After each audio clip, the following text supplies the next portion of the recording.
Formula One is back this weekend, and we're hopping across the Belgian border and into the Netherlands, the home of stroopwafels, Jenever, and the best sandwich I've ever eaten in my life. So I'm pretty excited about going to the Netherlands. I wish I could go. I'm sure that's all anyone's going to be talking about, the sandwich that Owen had 3 years ago. It came up in conversation the other week, and the place I had the sandwich is back on the menu.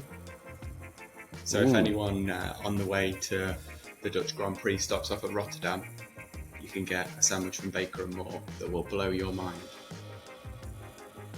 You're leaving everyone in suspense by just saying it's a sandwich. What is in this sandwich? What made it so good? It was like toasted sourdough, and then truffle mayo, avocado, chicken, pine nuts, and then like aged Rotterdam cheese. Wow. Still have dreams about it. Thank you for joining us this week. We now become a sandwich podcast. I would happily do a sandwich podcast. Okay, well, that's 2 spin-offs we've already created in the space of 5 minutes. A Dutch one. Dutch Friday Formula and best race location sandwiches, I guess. Oh, just sandwiches in general. Yeah, fair enough. We'll get drivers on, ask them what their favourite sandwiches are. By the end of this episode, I want us both to have come up with a potential title for a sandwich podcast. I'll give it a go. Okay, good.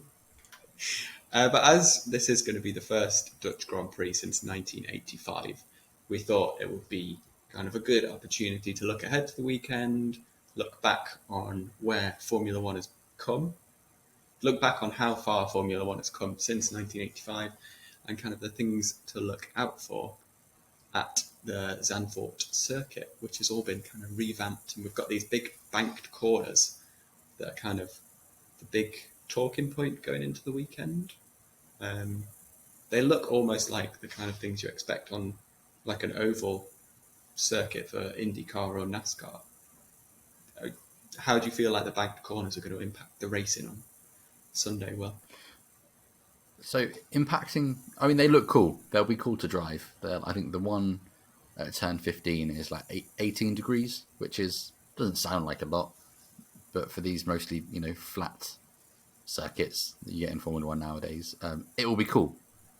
It'll be wicked to see them kind of full throttle through there. In terms of how it will impact the racing, I think it will have a negative effect. okay. I think if they were flat corners, you've got more chance of actually taking someone on there. It becomes a lot more risky to overtake on a bank corner. Yeah. You don't know kind of where they're going to go. There's a lot more chance of an oversteer moment. How about yourself? Are you looking forward to it? Do you think it will make a difference at all? Don't know, because like the whole advantage of them is that you can carry more speed into the corners. So I wonder if there's a risk that maybe the slightly draggier cars that don't have quite a high top speed, it's maybe going to impact them a bit more. But it's going to make it a spectacle, but it's maybe not going to be like the racing spectacle that people expect. I'm quite excited about it. Just, it'll look cool. But I'm kind of withholding a lot of judgment because it's the Netherlands. It's the home of my favourite sandwich. I think the corner and the circuit will actually come second to the atmosphere this weekend. I think it's going to be off the scale. Yeah. And should Max win, I think there's going to be a lot of Dutch people that aren't seen again after this race. Yeah. Especially off the back of, obviously this year Belgium was a bit of a washout, but that's always been kind of seen as almost his home race. So to have these 2 home races back to back, and then Austria, which is like Red Bull's home race, he's the driver with like the most fans following him around to all his different home races, isn't he? Yeah. I don't really know where the passion has come from. No. You don't get the same for Lance Stroll or for, I'm trying to think, Antonio Giovinazzi. He's The going to only be other on. one I can think of that's similar is Robert Kubica. Yeah. When he returned to Formula One in 2019, viewing figures in Poland for Formula One races went up 263%. Wow. Yeah. That's mad. I mean, this must be why people are clamouring to get Nick de Vries on their team. Up the Dutch You think so? cohort. Get to follow him. Yeah. And he's also a brilliant driver. But Yeah, he is. yeah. But so to give a little background on the Dutch Grand Prix, the first event in the Netherlands was in 1952, and it was around the Zandvoort circuit. It's undergone quite a lot of changes and stuff since then. At the time, it was a 2.6-mile circuit that was supposedly comprised mostly of high-speed corners that could be taken almost flat out. So it kind of looked a little bit, it was like a big bulbous oval with like a little tail at the bottom. And that's what it used to look like. And that first race was won by Ascari for Ferrari.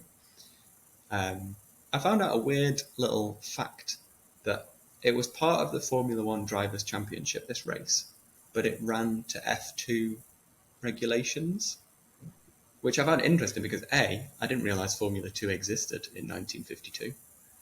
And then no matter how hard I tried, I couldn't really find anything out about what the difference was between Formula 1 and Formula 2 rules in the 50s. And also, why was it a Formula 2 race but also a Formula 1 race at the same time? Just weird. I can answer the last one because they did a lot of races back then that were part of multiple championships, didn't they? So, like, the Indy 500 was an F1 race. Mm-hmm. So I think it could cross between the two. I think Formula 2 means a different thing to what it means now. Yeah, I don't think it was quite the kind of feeder series that we think that we see it as today. Yeah, so the races took place in 52 and then 53 as well before the Netherlands took a few years off the calendar. It then became like a staple between 1958 and 1985 when it kind of undertook the guise of both the Netherlands Grand Prix and the European Grand Prix, so it kind of cropped up quite a lot. There were quite a few repeat winners over the years. Jim Clark won 4 times. Jackie Stewart and Niki Lauda both won it 3 times. And Ascari, James Hunt and Alain Prost all won it twice. So there's been some big names victorious around the circuit. It's an event that I didn't realise had quite as much history. I sort of thought it was one that had only been on the calendar a couple of times. So to see that it had a solid, like, almost 30 years on the calendar is pretty cool. Yeah, I find it funny because it feels like it's a brand new race because we haven't seen, well, like Kimi Räikkönen hasn't raced there, so it must be old, right? Yeah. But even like through the 90s, you wouldn't have had Damon Hill race there or anything like. And it kind of is a new race because it's going to be completely different to what it was like back then. Yeah. But then, yeah, there is a rich history to it, and then that kind of answers the question that we were just saying earlier: in why are Dutch people so passionate about F1? Well, they had a race for 30 years. Like, it is part of the sporting culture of the country. Yeah. So the last time we raced around Zandvoort was in 1985. That sounds like it was quite a mad race. Niki Lauda won from 10th, which is not something we see very often these days. And he was just ahead of Alain Prost, his McLaren teammate, who was third. And the 2 McLarens were 48 seconds ahead of the third place finisher, even though Lauda had started in 10th. So, what happened? I don't know. That's a stonking lead to have carved out.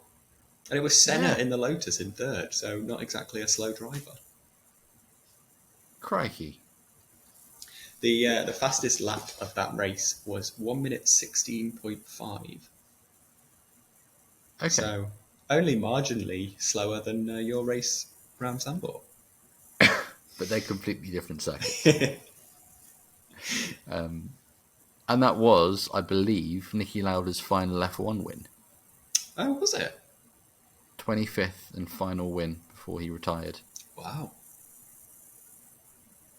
I didn't realise that. So there's even more history. Yeah. Well, it's got everything. I've dug out a few stats of comparing Formula One in 1985 to Formula One in 2021. So Okay. to start with, let's go with how many drivers do you think were alive in 1985? Well, when we ran the Dutch Grand Prix in 1985. How many drivers from this From the current grid. grid? Yeah. Okay. Because I was like, well, if they were driving, all of them. Yeah, loads of them. How many drivers on the current Formula One grid were alive the last time the Dutch Grand Prix ran? Okay, so 1985, there'll be 36. So you've got Kimi, Fernando, Lewis. I don't think Seb. I don't think Seb's old enough. Seb is younger than Lewis, and I think Lewis is about 36. You going with 3? Unless I haven't forgotten anyone, have I? Don't know, have you? Got to lock in your final answer. Yeah, I'm going Lewis, Kimi, and Fernando. That is correct. Lewis was born on the 7th of January 1985 and is 36. Fernando, 29th of July 1981 and is 39. Kimi Räikkönen, 17th of October 1979 and he's 41. Yeah, So Kimi they're the only Räikkönen three was that alive were- before Formula One. So they're the only 3 that were alive the last time we went there. Okay, next one. World champion in 1985. Do you know who that was? Prost. Nail on the head. Correct. That's just because I've watched that Sebastian Vettel video of him reciting all the Oh winners. yeah, it's insane. I'll just watch that 5 times. Is that so you can also remember them? Yeah, it's working, clearly. Nice. What about the top speed of a Formula One car in 1985? So it was 259 kilometers an hour, and it was set at Silverstone. Do you want to see if you can guess what team it was?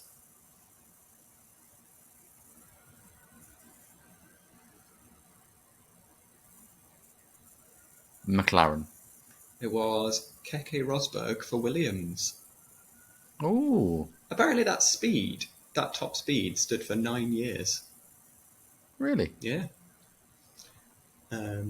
Well, I think the top speed now. Don't go. Sorry. Will, what team do you think has the top speed now? I think officially. Go on. The speed I have recorded was set during the Spanish Grand Prix this year. Oh. So the top speed of a car this year. What is the top speed of a car this year? Yeah. Well, no, what team is the fastest this year according to this fact that I have? Alpine. It was Aston Martin. Ooh. Lance Stroll is currently the fastest man on the grid. Yeah. I was not expecting that. No, I wasn't either. Especially because they're one of the ones that seems to have been hit the most by the change in rules this year. Yeah. But maybe they just got a good gust behind them or something. But who knows? I think one of the ones that I know is like the highest average speed of a lap. I think is Juan Pablo Montoya at Monza in like 2004. Yeah. Some 2004-5 times did come up as being some of the quickest. Yeah. So I can kind of agree with that. The other stats I've got for you were some fastest laps. These, I'd be very impressed if you got these in question forms, I'll just tell you. I was thinking circuits that haven't changed much since 85. Originally, I was like looking through like Silverstone and Spa and stuff, but they've both undergone a fair few changes. So I've got you the Monaco fastest lap in 1985 was Alboreto in a Ferrari. Okay, let me guess. Okay. 1:22. 1:22.64. Yes.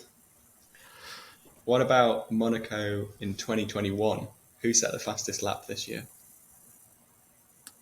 Well, it's Verstappen, surely.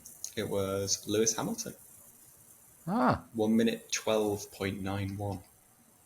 So okay. we've cut 10 seconds off a lap around Monaco in 36 years. All been Progress. worth it. And then the other one I got was Imola, which we've kind of talked on the podcast before about how the circuit has gone through a fair few changes over the years. But the 85 time was 1 minute 30, and that was also set by Alboreto in a Ferrari. Do you remember who set the fastest lap this year in the wet? That's going to be Lewis as well, isn't it? Because Correct. he carved through the field, yeah. With a 1:16.7. So an even 15 seconds. Yeah. Wow. So we have come on quite a long way since the 80s, really, haven't we? And I should hope so too. Yeah, I just No, but there's a lot. There's a lot else that they have at their disposal. Not that Lewis Hamilton would have had it during a wet Imola, but like DRS, Yeah. even at Monaco, that's got to buy you half a second a lap. Yeah. And like the stickier tyres mean you can take the tighter line, so much more downforce, engines more powerful. Yeah. So there has been a lot of growth since the 80s. Yeah, that was my little 85 versus 2021 game. I enjoyed it. I thought I'd look into it. It's good fun. Can I quiz you on something? Yeah, go for it. What do you think was number one in the charts the last time we raced at the Dutch Grand Prix? Number one in the Dutch charts or number one in the UK charts? I mean, I'll be super impressed if you can get the Dutch chart. 85. 25th of August, 1985. I don't know if it's any good yet or not, but we'll find out. 85. Now, I feel like Let's Dance came out in 85, but it might have been 87. So I'm going to go with Modern Love by David Bowie. So Let's Dance came out in 83. Ah, never mind then. But Was Modern Love still number one then? for 2 years. It was I Got You Babe by UB40 and Chrissy Hind. Oh, a banger. Yeah. So, I think... I mean, we said we weren't going to do winner predictions. Or we said that we hadn't. But one of my predictions for this weekend is who's going to win. Yeah, that's fine. That's allowed. Lewis. Yeah? I think Lewis is going to break Dutch hearts and going to need all of the security to leave the circuit. I think he'll do it on pure pace. I think it would be really disappointing for Max and the Dutch fans. Even though the Red Bull seems to be the faster car and it seems like a fast circuit. But there are rumours that Red Bull and Ferrari think that the Mercedes has found pace over the summer break. Okay. Fair enough. And I think that might come to fruition this weekend. Yeah. Well, one of my predictions was that Max would get pole but wouldn't win. Ooh. I don't know why he won't win, but I just feel like there'll be a Red Bull mishap or something. Yeah, so I had turn one chaos. It's quite a tight turn, isn't it? Yeah. Yeah, and I think that will be one of the only opportunities for someone to make a move. Yeah. Or make up a load of places because it's just going to be so difficult. But yeah, Red Bull could slip up. Is there going to be lots of fans sat around turn one? It looks like it'd be a good spot for grandstands, or are they a bit more spread out? Yeah, I think there's usually one kind of around. I think it's Tarzan Bocht is what it's called. Yeah, I did see one of them was called Tarzan. Yeah. And I think there's a grandstander. Yeah. Oh, so the flares will all block everyone's view and everyone will crash into each other. Fingers crossed. I did see someone say that they predicted that there were going to be so many flares that a session was going to be interrupted. Wow. Oh, apparently they've been banned though.